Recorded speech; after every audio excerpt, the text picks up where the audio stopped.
Deep in the Alaskan wilderness, where the trees stretch endless and the air bites with frost, a storm turned a routine hike into a fight for survival. Jake Miller, a 28-year-old outdoorsman, set out with a backpack, a map, and a love for the wild. He'd done this 100 times, climbing ridges, crossing streams, snapping photos of the rugged beauty. But this time, the weather betrayed him.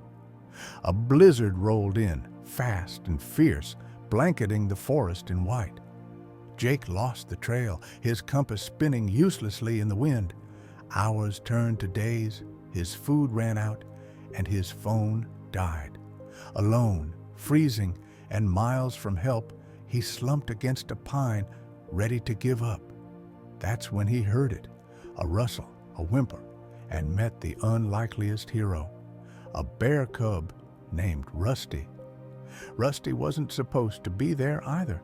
The little grizzly, barely a year old, had wandered too far from his den.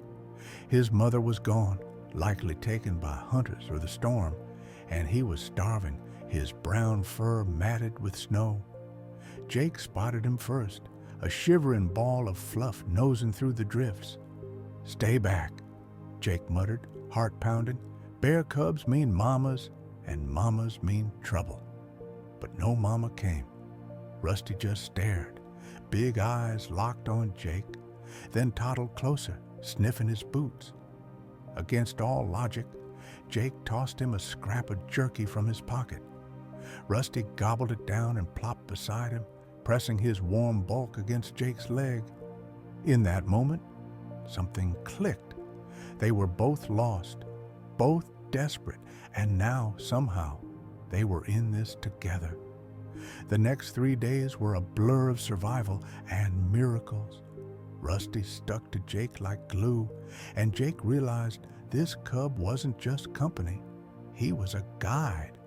When Jake stumbled toward a frozen creek, Rusty growled, nudging him away from thin ice.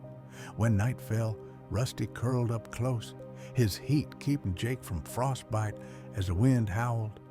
Hunger gnawed at them both, but Rusty had instincts Jake didn't. One morning, the cub pawed at a snowbank, uncovering a stash of frozen berries. Jake ate, spitting out the bitter ones, while Rusty munched beside him. Later, Rusty sniffed out a rabbit trail.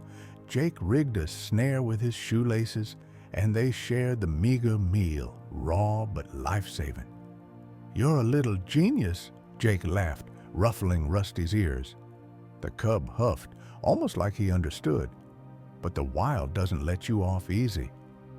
On day 4, a wolf pack caught their scent. 5 lean shadows circling through the trees. Jake's stomach dropped. He had no weapon, no strength left. The wolves closed in, snarling, eyes glinting in the dusk. Rusty bristled, planting himself between Jake and the pack, his tiny roar echoing. It wasn't enough. The alpha lunged. Jake grabbed a branch, swinging wildly, but then came the twist. A bellow shook the forest. Rusty's mother wasn't dead. She'd been searching, and now she charged in, a 600-pound wall of fury. The wolves scattered as she swatted one midair, her cub safe at last. Jake froze, expecting her to turn on him, but she didn't. She sniffed Rusty, then Jake, and let out a low grunt, like she knew he'd kept her baby alive. Rescue came the next morning. A ranger's helicopter spotted Jake's SOS scratched in the snow, Rusty and his mom nearby. Jake was airlifted out, half dead but grinning, Rusty's paw prints etched in his story. The cub and his mother melted back into the wild, but locals still talk about the hiker and the bear who saved each other. Jake's got a tattoo now, a bear paw on his arm, and a promise to return someday. Was it luck, instinct, or something deeper? One thing's clear.